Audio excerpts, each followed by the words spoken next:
Good evening, I'm Megan Mongello. A 4-year-old boy is home with his family and doing well after a frightening encounter with the gorilla at the Cincinnati Zoo. The director of the zoo says staff was forced to shoot and kill the gorilla to save the child. A woman captured the entire thing on cell phone video. Local 12's Angenette Levy spoke with her about what she saw. Angenette? Well, Megan, we're going to show that video to you, but we want to warn you that some people may find it hard to watch. At first, it looks like that gorilla is trying to protect the boy, and at times, he drags him. Mommy's right here. You can see Harambe the gorilla standing over a 4-year-old boy who climbed over a barrier and dropped 15 feet into a moat. The zoo's director says 2 female gorillas responded to the command to leave the exhibit, but Harambe did not. Oh my God! Kim O'Connor shot the video of the encounter. She says she saw the boy and his mother before he got over the barrier. I heard the exchange while I'm waiting. The little boy, I'm going to go in. No, you're not. I'm going to go in. No, you're not. The mother turns around to her other children. Less than a minute later, O'Connor says she heard a splash. She snapped this photo of Harambe running out of his cave as people screamed. The video shows Harambe pull the boy down the moat a second time. After that, O'Connor says the 400-pound gorilla dragged the boy by his ankle up to the concrete section of the exhibit. He was pulling that boy underwater by his ankle for a long period of time, a 4-year-old. And when he scaled him up, his head's banging against the wall as he's climbing up.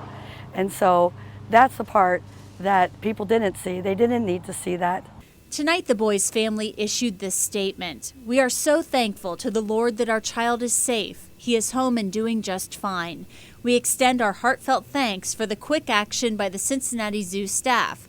We know that this was a very difficult decision for them and that they are grieving the loss of their gorilla.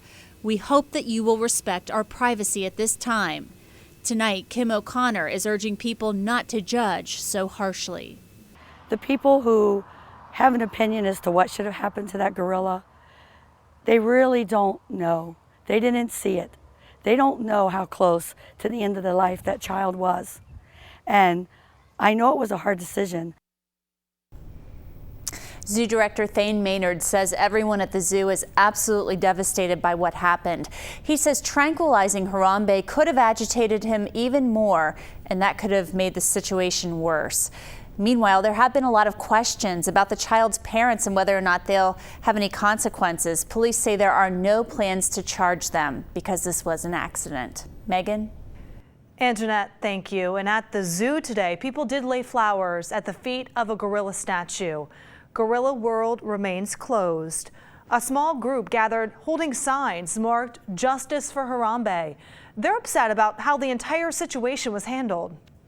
From the video that I watched, that gorilla did not look violent at all. I don't see why they couldn't have tried other methods.